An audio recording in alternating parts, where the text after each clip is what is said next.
Awal Oktober 2017, informasi meluruhnya salju abadi di Puncak Jayawijaya, Papua, mendorong kami untuk merintis ekspedisi. Tim terdiri dari kru CNN Indonesia, pasukan Brigif 20 Timika, dan anggota Vertical Rescue Indonesia. Kami bergerak dari Camp Danau-Danau. Melintasi perbukitan dan gunung berbatu, kami disuguhi kemegahan bentang alam Jayawijaya. Menempuh perjalanan sekitar 2 jam, tim tiba di lokasi tujuan. Lidah Es Jayawijaya, satu-satunya lokasi bersalju yang dimiliki Indonesia. Inilah batas es yang tersisa di Puncak Jaya. Di awal 1990-an, para pendaki mengaku masih bisa melihat lidah es di Camp Danau-Danau, titik keberangkatan kami tadi. Di lokasi lidah es, beberapa sudut es tampak memperlihatkan indikasi peluruhannya. Tidak hanya luasnya yang terus menyusut, ketebalannya pun terkikis pemanasan global. Nah, ini adalah salah satu dari salju abadi yang tersisa di Pegunungan Kartens. Ini adalah salju abadi yang terletak di Puncak Soekarno. Kalau kita lihat ketebalannya diperkirakan hanya sekitar 5-10 meter saja sampai dasar situ. Inilah yang tersisa dari salju abadi di Indonesia. BMKG bahkan memprediksi es atau salju abadi di Indonesia berumur tidak lebih dari 5 atau bahkan hanya 8 tahun lagi. Tidak ada lagi salju abadi di Indonesia.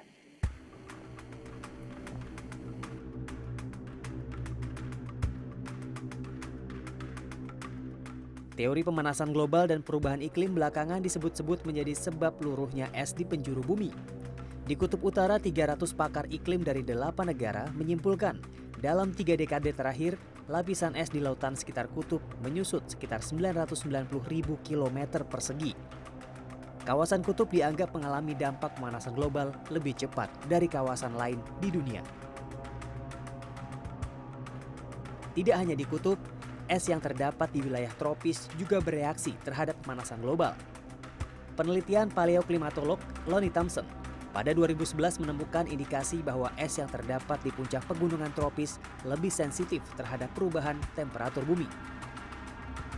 Es di puncak gunung tropis seperti Kilimanjaro di Afrika, Kulchaya atau Korikalis di pegunungan Andes Peru, dan Puncak Jaya, Indonesia, terus menyusut dan diprediksi akan hilang pada akhir abad ke-21. Terancam hilangnya salju abadi di puncak gunung tropis seperti juga di Puncak Jayawijaya Indonesia adalah salah satu reaksi terhadap pemanasan global dan perubahan iklim yang sedang terjadi.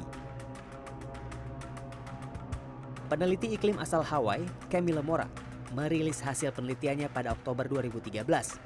Salah satu fakta penelitiannya diunggah ke jurnal The Nature.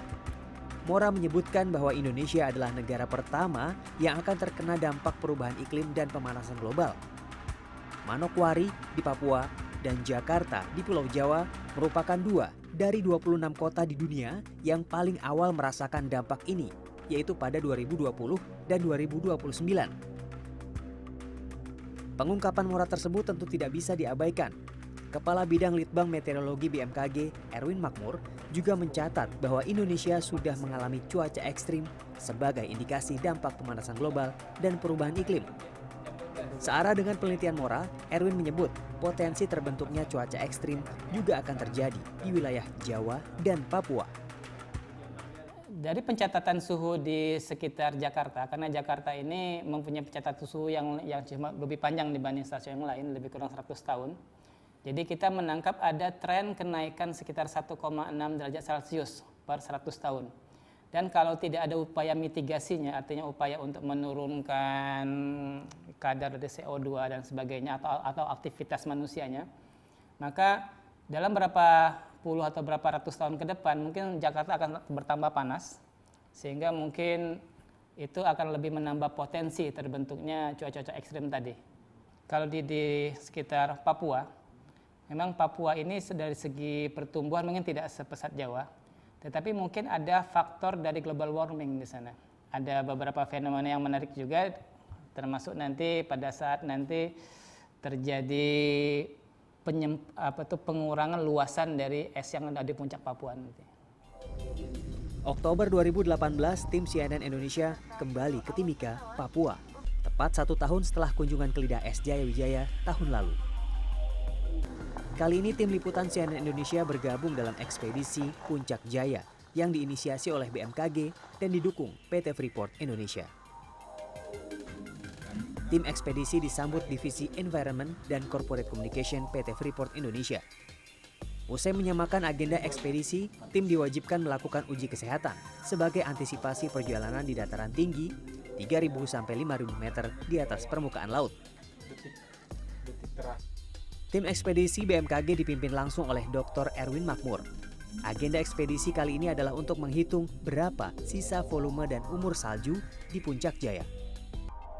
Dalam ekspedisi kali ini, tim BMKG juga akan meneliti sejarah iklim di Puncak Jaya, pengaruh cuaca, juga dampak El Nino dari Laut Pasifik terhadap peluruhan es.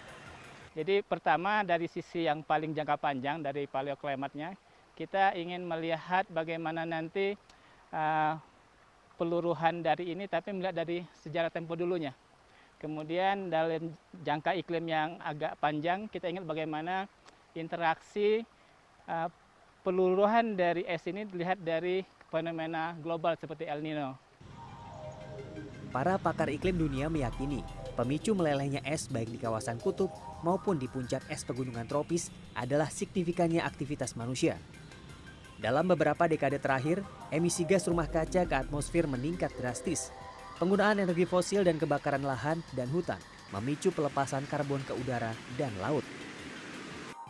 Suhu ekstrim terjadi dan mencapai rekor suhu tertinggi sepanjang sejarah di beberapa negara, bahkan menyebabkan korban jiwa. Tahun ini rekor suhu tertinggi dan gelombang panas terjadi di 4 benua. Kota Kumigaya di Jepang mencapai suhu 41,1 derajat Celcius. Korea Selatan dan Utara dihantam suhu 40 derajat Celcius. Dan California di Amerika Serikat 48,9 derajat Celcius. Suhu tertinggi dialami beberapa negara di benua Afrika seperti Kuryat di Oman dengan suhu mencapai 42,8 derajat Celcius dan Aljazair dengan suhu mencapai 51,3 derajat Celcius pada Juli lalu.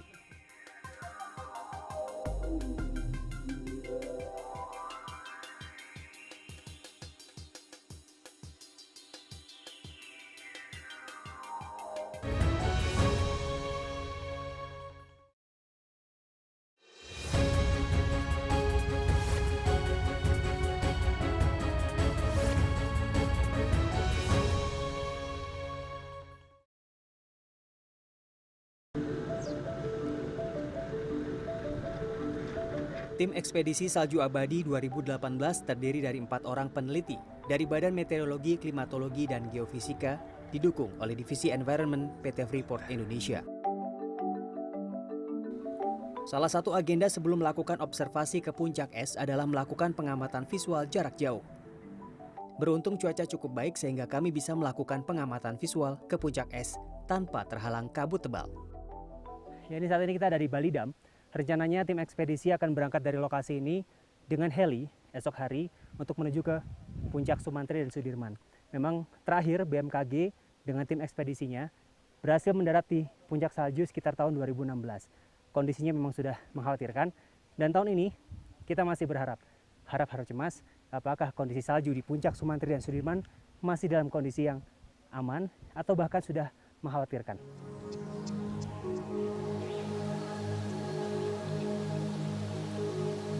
Satu hari sebelum melakukan observasi ke puncak es, tim melakukan proses aklimatisasi atau penyesuaian tubuh di ketinggian dengan oksigen tipis dan temperatur rendah.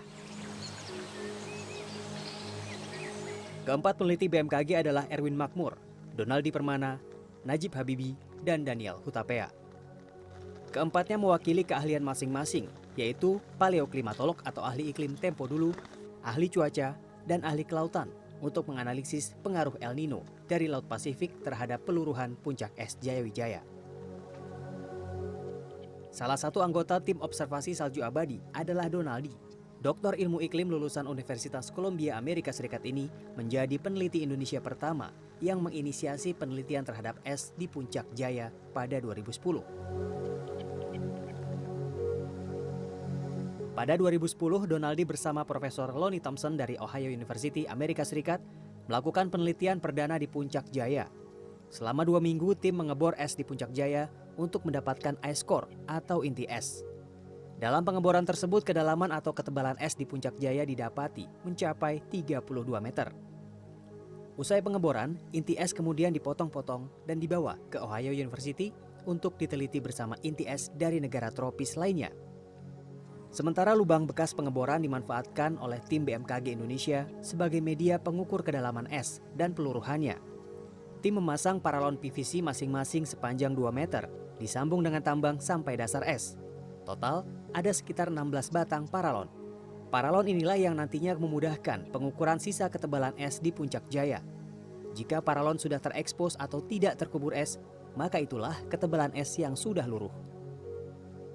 Kemudian effort berikutnya kita lakukan tahun 2016, juga sama dapat mengukur tebal es yang tersisa, sekitar kurang lebih 1 meter dalam 1 tahun pengurangannya dari 2010 sampai 2015. Nah, kemudian 2015 sampai 2016 itu ada fenomena El Nino yang cukup berimpact pada es di sini. Itu hampir 5 meter sendiri dalam kurun waktu 2015-2016. Kehilangan salju atau es abadi bagi Indonesia kini sebuah keniscayaan. Bukan hanya di Indonesia, tapi juga negara tropis lain yang memiliki puncak es. Pada beberapa lokasi seperti di Peru, itu dia sangat penting bagi suplai air bersih bagi masyarakat yang ada di bawahnya. Sedangkan sebaliknya di Papua ini lebih kepada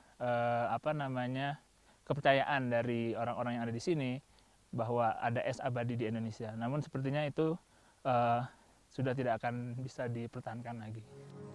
Rekam jejak atau dokumentasi es di Puncak Jaya ini baru dilakukan sekitar 1930-an.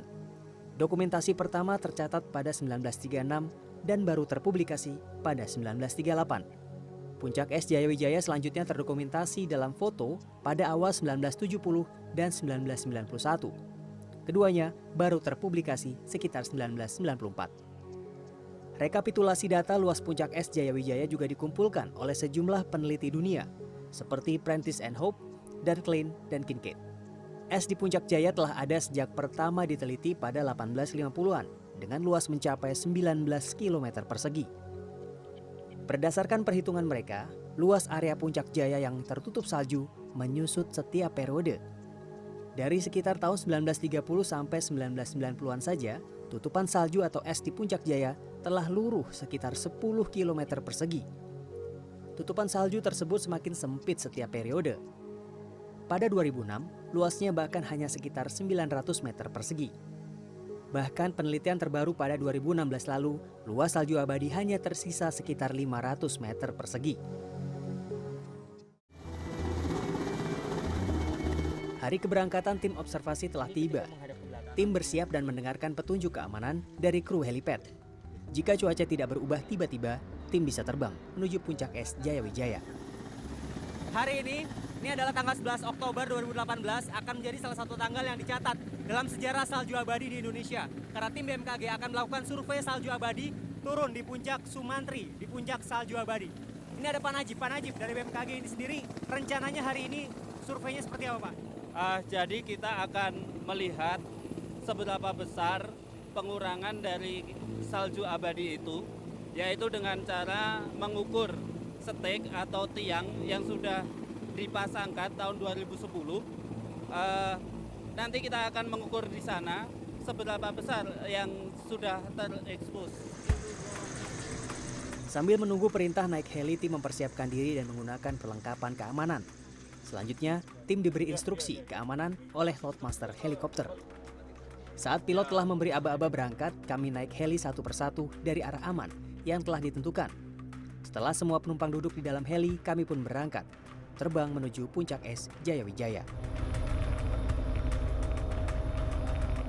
Saya duduk berdampingan dengan Najib Habibi, peneliti BMKG. Jika kondisi memungkinkan, Najiblah peneliti yang akan mendarat di puncak es dan melakukan pengukuran sisa es di puncak Jaya. Terbang dengan helikopter ke puncak Jaya membutuhkan waktu sekitar 10-15 menit. Kondisi bentang alam di sekitar pegunungan Jaya Wijaya masih terlihat baik. Dari udara kami bisa melihat tutupan hutan masih rapat di dalam dan sekitar areal Taman Nasional Lawrence.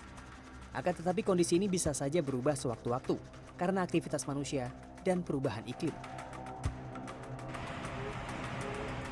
Selain menyusutnya salju abadi di Papua, indikasi dampak perubahan iklim juga telah terjadi di Pulau Jawa.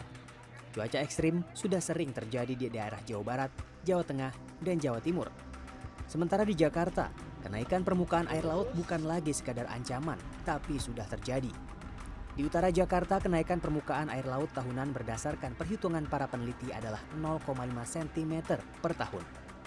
Ya, tentu Indonesia sebagai negara kepulauan gitu, itu kenaikan air laut sudah terasa karena kenaikan air laut itu juga ada faktor-faktornya. Selain kenaikan air laut global, ada juga kenaikan secara regional. Nah, ini lebih kompleks. Jadi bagaimana dinamika tanah itu akan juga berpengaruh.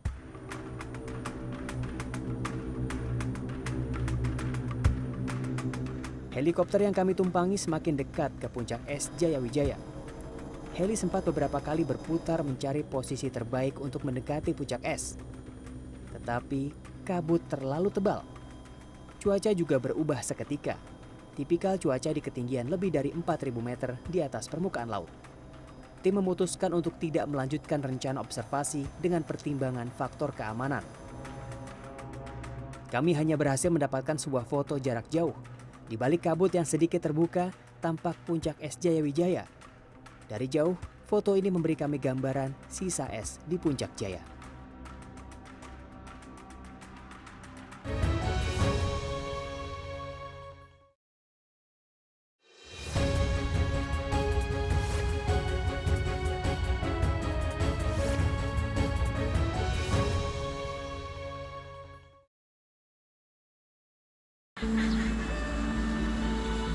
Indikasi dampak perubahan iklim di tanah Papua sebenarnya sudah terjadi sejak beberapa tahun terakhir. Curah hujan tinggi dan banjir terjadi di beberapa wilayah seperti Jayapura, Manokwari, juga Timika. Daya dukung lingkungan menjadi faktor penting mitigasi perubahan iklim. Timika bisa jadi menjadi salah satu wilayah yang beruntung. Hampir sepanjang pesisir pantai Timika, hutan mangrove atau bakau masih sangat lebat berjajar. Inilah benteng Timika untuk menghadapi perubahan iklim di wilayah pesisir. Jala ikan atau udang? Tidak hanya sebagai penghalau dampak kenaikan permukaan laut akibat perubahan iklim, hutan mangrove juga menjadi sumber kehidupan bagi masyarakat. Suburnya hutan mangrove menjadi rumah untuk ikan, udang, bahkan kepiting.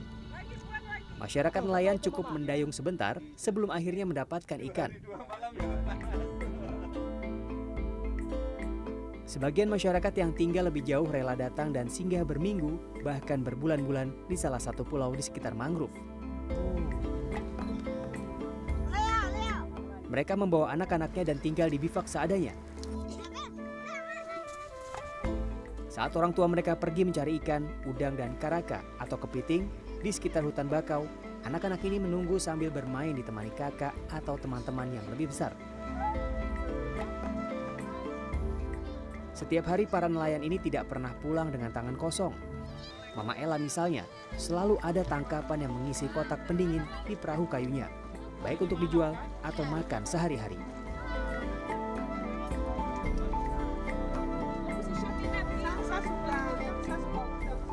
Mama, dari mana ini? Tinggal aslinya kampungnya di mana? Kampung Timika Pantai. Timika Pantai ini kalau di sini sudah berapa lama dan biasanya cari ikannya di mana?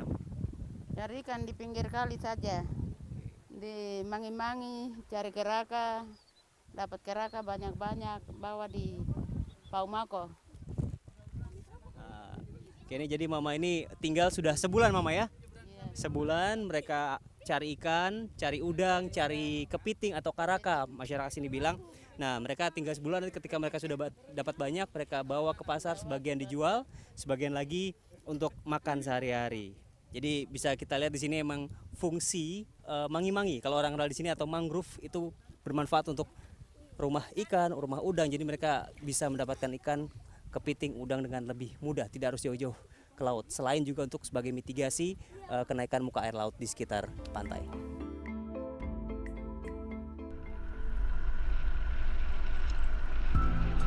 Kondisi alam pesisir Timika memang masih bisa bertahan terhadap dampak pemanasan global dan perubahan iklim. Namun jauh di atas permukaan laut Timika, dampak perubahan iklim dan pemanasan global sulit dibendung. Kami bergerak ke dataran tinggi menuju 4.100 meter di atas permukaan laut. Disinilah sebuah stasiun cuaca mencatat dan menjadi saksi perubahan iklim yang sedang terjadi.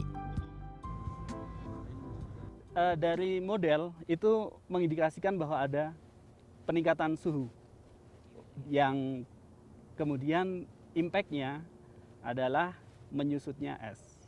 Yang paling terlihat yaitu penyusutan glasier luasannya, di mana di 8 tahun terakhir yang sudah kita amati dari tahun ke tahun penyusutannya sangat drastis, dan itu salah satu indikasi dari adanya perubahan iklim.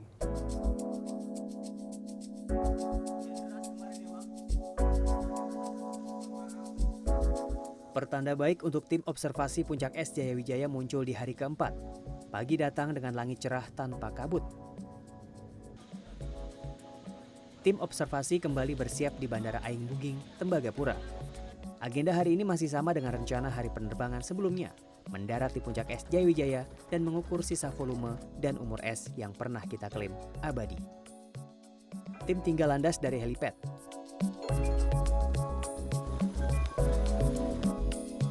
Kami bergerak ke ketinggian 5.000 kaki atau sekitar 1.500 meter di atas permukaan laut. Helikopter melaju secepatnya ke Puncak Jaya. Sekitar 10 menit penerbangan, tim akhirnya bisa melihat Puncak Es Jayawijaya. Sangat jelas, terhampar di hadapan kami. Menurut pilot kami, inilah cuaca paling cerah dalam 2 pekan terakhir. Sayangnya, rencana pendaratan gagal. Tidak ada pijakan aman untuk pendaratan heli di atas es yang semakin susut. Dalam kondisi cuaca secerah ini, inilah kondisi atau jarak terdekat kita melihat salju abadi. Inilah sisa yang kita punya di salju di Puncak Jayawijaya. Dan kita memang tidak bisa memaksakan diri untuk mendarat karena landasan untuk heli itu tidak memungkinkan karena sudah mulai surutnya sisa salju yang ada di sini. Kalau kita bisa melihat di situ ada pori-pori salju. Pori-pori itu sudah terisi oleh air-air yang juga bisa mempercepat laju melelehnya salju di Puncak Jaya ini.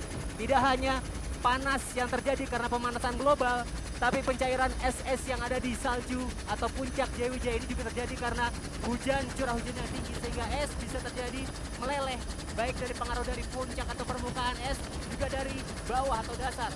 Kita lihat batu-batu di sini sudah mulai terekspos.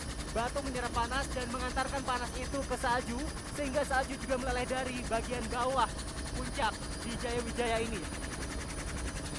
Dan inilah saat saya dan Anda melihat tahun-tahun, bulan-bulan, bahkan hari-hari terakhir dari salju yang ada di Puncak Jayawijaya yang tidak lagi abadi. Heli terbang berputar beberapa kali di atas puncak es. Saya tidak tahu harus merasa bangga atau berduka. Bukan karena kecewa rencana mendarat di puncak es gagal, tapi ini adalah momen langka, bahkan mungkin yang terakhir bagi kami sebelum punahnya es abadi Indonesia. Bahan bakar menipis. Pilot heli terpaksa membawa tim kembali ke Bandara Aing Bugin, Tembagapura untuk mengisi bahan bakar. Dari Tembagapura, tim melanjutkan perjalanan ke Bandara Moses Kilangin di kota Timika. Najib Habibi menuturkan meski tim tidak bisa mendarat, proses observasi masih bisa menggunakan indikator lain untuk menentukan peluruhan es di Puncak Jaya masih terjadi. Dari warna batuan yang ada di sekeliling salju tadi, sebetulnya kita bisa menganalisa di mana kalau yang warnanya lebih cerah itu batuan yang baru saja tersingkap. Kalau kita lihat tadi memang secara visual perubahannya sangat besar. Tapi memang kita belum punya data pastinya berapa penurunan untuk tahun 2016 sampai 2018 ini. Sampai tahun 2016 sekitar 10 meter kalau dibanding dengan tahun 2010. Kemudian dari kita melakukan perhitungan regresi namanya ya, itu dengan dengan data model perakiraan suhu itu paling tidak ya maksimal kemungkinan tahun 2025 akan habis. Tidak lama lagi Indonesia akan kehilangan es abadi. Meski penelitian mengenai dampak hilangnya es Puncak Jaya terhadap iklim, alam, maupun kehidupan masyarakat sekitarnya bahkan Indonesia masih minim, namun mengabaikan kondisi ini juga tidak bijak. Inilah salju abadi terakhir Indonesia. Tidak ada yang bisa mencegahnya menghilang dan punah. Ini adalah indikasi sekaligus bukti bahwa perubahan iklim memang bisa disangkal, tapi tidak bisa dihindari.